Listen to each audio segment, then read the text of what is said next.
പഴയ പവർ ടീമിന് നമ്മുടെ ഗബ്രി, അപ്സര, അർജുൻ, റസ്മിൻ ഇവർ അടങ്ങുന്ന പവർ ടീമിന് ഒരു 8ന്റെ പണിയാണ് ഇപ്പോഴത്തെ പവർ ടീം കൊടുത്തിരിക്കുന്നത്. അവർ റൂം അങ്ങ് ലോക്കാക്കി.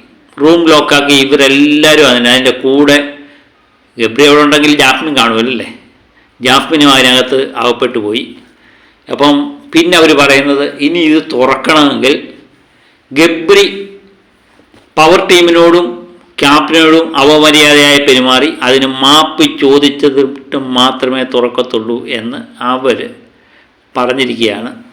ഗബ്രി പല രീതിയിൽ പറയുന്നുണ്ട്. മൂത്രം ഒഴിക്കാൻ മുട്ടുന്നു, ബാത്റൂമിൽ പോകണം, എന്നെ തുറന്നു വിട്ടില്ലെങ്കിൽ ഞാൻ ഇവിടെ ബാധിക്കും എന്നൊക്കെയുള്ള രീതിയിലുള്ള എന്തോന്നൊക്കെ ആയിട്ട് നമ്മുടെ ഗബ്രി ഇങ്ങനെ നിൽക്കുകയാണ്. ഒരു കാരണവശാലും ഗബ്രിയെ തുറന്നു വിടത്തില്ല. ഗബ്രി അങ്ങനെയെങ്കിൽ ഗബ്രി മാപ്പ് ചോദിക്കട്ടെ, മാപ്പ് ചോദിച്ചിട്ട് തുറന്നു വിടാം എന്ന് പവർ ടീമും പറയുകയാണ്. ഇങ്ങനെ പോകുന്നു രംഗങ്ങളിൽ. ഗബ്രിക്കുമൊക്കെ എന്ന് പറഞ്ഞാൽ 8ന്റെ പണി കിട്ടി. ജാസ്മിൻ്റെയൊക്കെ മുഖം കണ്ടാൽ അറിയാം. ഇത്രയും നാളും അവരായിരുന്നു പവർ ടീം.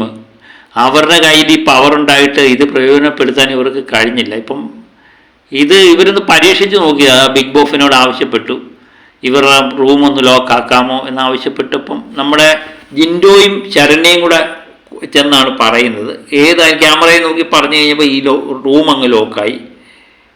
പിന്നെ അങ്ങനെ അത് പരീക്ഷിച്ച് അവർ വിജയിച്ചു. അപ്പം അർജുൻ്റെയൊക്കെ മുഖം, അപ്സരയുടെയൊക്കെ മുഖം കാണും. ഇത്രയും നാളും ഞങ്ങളെ ഈ പവർ ഉണ്ടായിട്ട് ഈ കാര്യങ്ങളൊന്നും നമുക്ക് പരീക്ഷിക്കാൻ പറ്റിയില്ലല്ലോ എന്ന് ആകപ്പാടെ ഇളിഫരായി നിൽക്കുന്ന പഴയ പവർ ടീമിലെ അംഗങ്ങളെയാണ് നമുക്ക് കാണാൻ പറ്റുന്നത്. ഏതായാലും ഒരു 8ന്റെ പണി തന്നെ കിട്ടിയല്ലേ.